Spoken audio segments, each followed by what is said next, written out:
Bonjour à tous et à toutes, ici Nicolas de Montréal. On est mardi le 14 novembre 2017. Aujourd'hui a été une journée quand même assez chargée. J'ai eu une nouvelle cliente qui est venue ce matin. J'ai passé l'avant-midi avec elle. Et ça m'amène justement à réfléchir sur le pouvoir de l'intention. Et ça, je l'ai vu souvent dans ma vie, qu'il me suffit de désirer quelque chose, de le penser pour que ça arrive. Bon, c'est quelque chose qui est dans l'air de toute façon, avec par exemple le documentaire Le Secret. Et on est tous conscients du pouvoir de l'intention. Donc si on a des idées noires, si on est négatif, ben on attire les gens noirs, on attire les situations négatives. Et au contraire, si on est positif ou si on a quelque chose en tête, ben on va l'attirer à nous. Que ce soit négatif ou positif, en fait, c'est juste le pouvoir d'attraction. Voilà, c'est la loi d'attraction. Et je dois dire que depuis le mois d'avril, j'avais de moins en moins de travail parce que le jeûne m'a amené dans un état de détachement du monde. Et je dois dire que je ne m'étais pas encore rattaché au monde. Le jeûne à l'eau a été une épreuve assez intense et ça m'a laissé perplexe à propos du monde et ça me donnait vraiment pas le goût de travailler. Et je me suis pas forcé non plus pour travailler, pour chercher des clients. J'en avais assez de toute façon pour vivre. J'avais tout ce qu'il me fallait. Mais depuis un certain temps, j'avais peut-être poussé ma chance un peu trop, donc j'avais comme vraiment trop délaissé.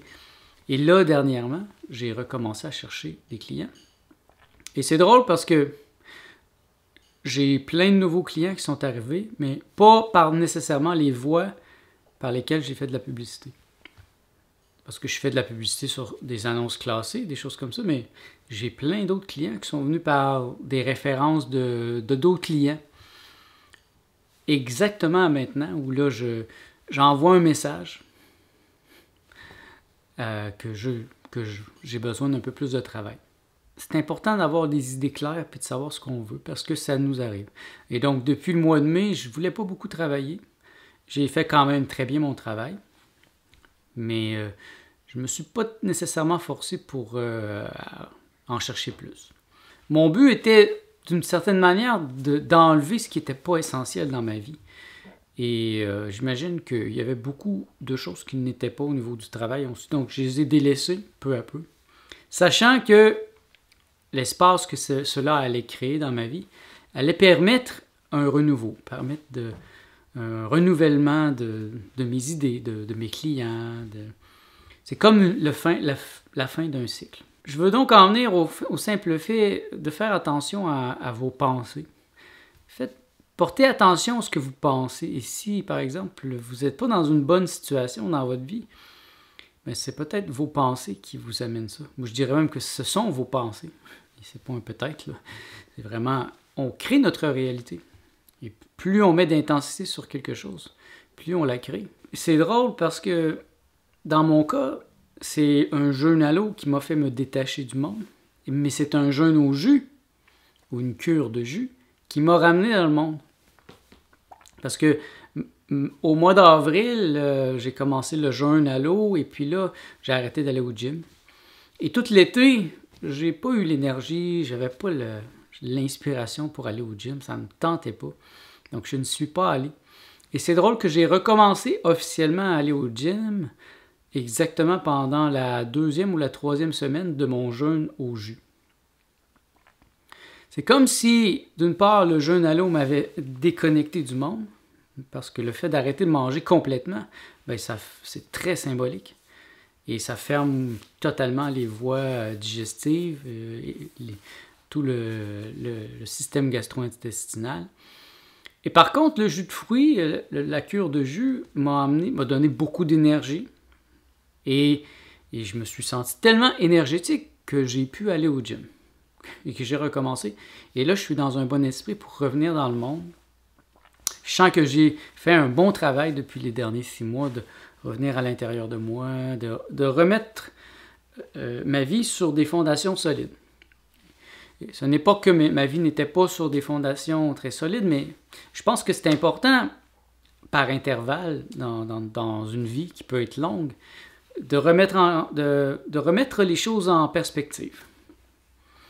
Et je peux dire que c'est le temps. C'est le temps pour moi de remettre les choses en perspective. C'est la fin d'un grand cycle qui était le cycle jovialiste, où j'étais avec le président du mouvement jovialiste, où j'étais l'élève très intense d'André Moreau, où j'ai beaucoup étudié avec lui. Et là, je suis passé à d'autres choses, bien que je suis encore jovialiste. Mais je suis clairement dans une nouvelle phase de ma vie. Et les gens que je cherche vont ressembler à cette nouvelle phase que je suis en train d'entreprendre. Et c'est pour ça que c'est important que ça soit clair. Et les clients que j'ai amenés dernièrement sont vraiment beaux. C'est des gens que je fais confiance. Je peux dire que je leur fais confiance et je vois que je peux travailler avec eux. Et pour moi, ça, c'est très important. C'est comme un moment de grand changement présentement. Pas juste pour moi, pour Martin aussi. Il y a quelque chose qui est en train de changer dans notre vie présentement. Et moi, j'ai pas peur du changement. J'ai pas peur de me renouveler. J'ai pas peur de laisser ma vieille peau, de brûler les ponts quand je les passe. Et je sens que c'est le temps de brûler les ponts. C'est-à-dire que si je passe sur un pont, ben, je ne le laisserai pas là comme un plan B, au cas où ça ne fonctionne pas. Je vais brûler le pont afin de m'obliger à aller vers l'avant, toujours vers l'avant, vers le futur. Et je suis vraiment orienté vers le futur présentement, tout en vivant dans le ici maintenant, bien sûr. Et c'est un moment joyeux, je me sens joyeux. J'ai eu une période dernièrement, j'avais quelques tracas, et ils vont se régler peu à peu, parce que je les travaille de l'intérieur.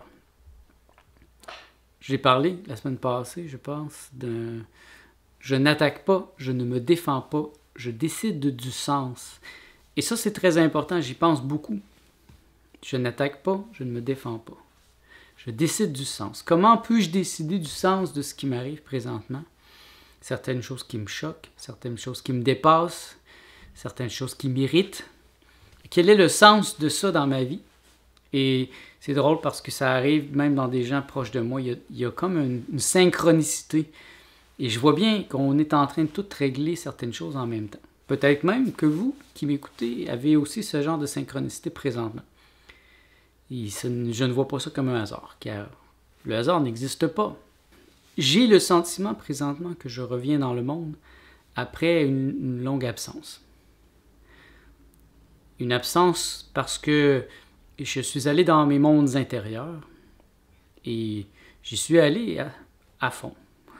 Je vous ai parlé beaucoup depuis le début de ce vlog, mais en vérité, avec le monde d'ici, le monde de Montréal, je n'ai pas eu tellement d'interaction. J'ai quelques amis proches, bien sûr, avec qui j'ai du plaisir, mais je n'ai pas cherché nécessairement à agrandir mon réseau d'amis, mon réseau d'affaires, etc. depuis les derniers mois. C'était plutôt l'inverse. Je me suis concentré, comme le soleil. Le soleil, il rayonne parce qu'il est concentré sur lui-même. Et donc, ce que je cherche, c'est me concentrer le plus possible, être vraiment concentré au point de rayonner le plus fort possible, comme un soleil, comme une supernova. Et que ainsi, d'autres gens puissent s'illuminer, se réchauffer à ce soleil que je suis, à ce Dieu vivant que je suis. Et c'est un beau moment. Et c'est vrai que par moments, c'est difficile, mais comme je l'ai déjà dit, ça fait de plus en plus mal, mais ça me dérange de moins en moins. Donc, c'est les deux en même temps. Si vous voyez certaines journées, c'est très douloureux pour moi, dites-vous qu'en même temps, ça me dérange de moins en moins. Donc, je ressens de plus en plus la douleur de l'humanité, du cosmos, de tout. En même temps, je suis tellement vaste que ça me fait de moins en moins... ça me dérange de moins en moins. Ça ne me perturbe pas autant que ça pourrait perturber quelqu'un d'autre. Un peu comme si je jetais un encrier dans l'océan. L'encre que je vais jeter ne va pas salir l'océan parce que l'océan est tellement vaste que l'encre va se diluer. Donc oui, la douleur peut me percer par moments, mais elle va se diffuser dans le grand tout que je suis, et elle va être réutilisée aussi. Je réutilise tout dans mon art, dans mon œuvre, et ça, je l'ai fait très souvent. C'est un avantage, je crois, que les artistes ont, c'est d'être capable de transformer, transmuter les expériences qu'ils vivent. Alors que Monsieur Tout-le-Monde pourrait garder des expériences négatives à l'intérieur de lui et les laisser pourrir, l'artiste va tenter de les exprimer, de les sortir de lui pour les transmuter en quelque chose de beau. Et je dirais que c'est ça qui me sauve, mon art, le fait que je suis artiste. Et c'est aussi la cause de mon bonheur, parce que j'ai trouvé ma vocation très jeune, dans mon cas, à l'âge de 10 ans, je suis tombé en amour avec la bande dessinée. Et en fait, je me rends compte que c'était en amour avec l'art, avec la beauté. Et je n'ai jamais cessé d'avoir de l'inspiration depuis cet âge-là. Je ne peux pas dire qu'il y a eu un moment dans ma vie où je n'ai pas eu d'inspiration. Toujours, si j'ai manqué d'inspiration, par exemple en bande dessinée, j'ai passé à d'autres choses. Pendant un certain temps, j'ai commencé à faire de la peinture. Et quand la peinture, je manquais d'inspiration, j'allais vers la musique. Et toujours, je bougeais entre toutes ces formes d'art. Ce qui fait que j'ai jamais eu un moment dans ma vie où j'ai stagné au niveau de ma pensée, au niveau de mon art. Et c'est un vrai danger de stagner, d'être sur un plateau. Il est dit que l'habitude tue le génie. Et c'est l'habitude qui est dangereuse. Et quand je vois qu'il y a des habitudes trop fortes dans ma vie, ben je m'applique à les casser, à les changer. Pas pour le plaisir de tout briser, mais pour rester fort, pour rester en santé, pour rester dynamique. Et c'est la seule manière que j'ai trouvée pour moi d'être toujours dans l'inspiration, d'être heureux, d'être joyeux. Parce que le matin, quand je me lève, je suis joyeux. J'aime me réveiller parce que j'ai une journée devant moi. Je sais que je vais faire des choses excitantes. Et ça se renouvelle à chaque jour. Je ne peux pas dire que j'ai eu une époque où c'était difficile de me réveiller. Et oui, il y a eu des époques difficiles où c'était douloureux, j'avais certaines expériences, mais en même temps, quand je me réveillais le matin, je me réveillais toujours avec plaisir et avec le désir de continuer mon œuvre, de continuer d'écrire mes livres, de continuer à faire de la beauté, faire des sites internet, etc. Et pour moi, c'est un grand avantage. Donc, si vous n'avez pas de passion, si vous n'avez pas trouvé votre vocation, je peux comprendre que c'est difficile d'être heureux. Et il me semble que c'est très facile de trouver sa vocation. Il suffit d'être à l'écoute. Et quand quelqu'un ne sait vraiment pas quoi faire, je vais toujours lui demander « Qu'est-ce que tu aimais faire quand tu avais 3 ou 4 ans? » Et la réponse que cette personne me donne est généralement la vraie passion de cette personne, sa vocation. Moi, ma mère m'a dit que j'ai commencé à dessiner avant même de parler. Donc, je dessinais beaucoup quand j'étais jeune. Et je me rappelle, j'avais des boîtes et des boîtes de dessins. Et je les ai encore, même. Et j'ai rencontré des gens qui, par exemple, aimaient danser lorsqu'ils étaient jeunes et qui n'ont pas continué dans cette voie. Ils ont fini par être happés par le monde rationnel et ils ont trouvé un emploi extrêmement rationnel qui les rend malheureux et qui les brime, qui les brise. Alors que s'ils s'étaient fait confiance, ils auraient pu faire de la danse. Et regardez comment vous étiez quand vous étiez jeune, justement, juste avant d'entrer à l'école. Il y a comme un moment béni quand on est chez nos parents entre 0 et 4 ans, où on n'a pas encore commencé à aller à l'école, on n'a pas commencé à être programmé, on n'a pas commencé à être sali par le système. On est dans une petite bulle de bonheur. Moi, c'était ça, en tout cas, quand j'étais jeune. Et c'est à ce moment-là qu'on peut vraiment entendre notre voix le plus fort possible.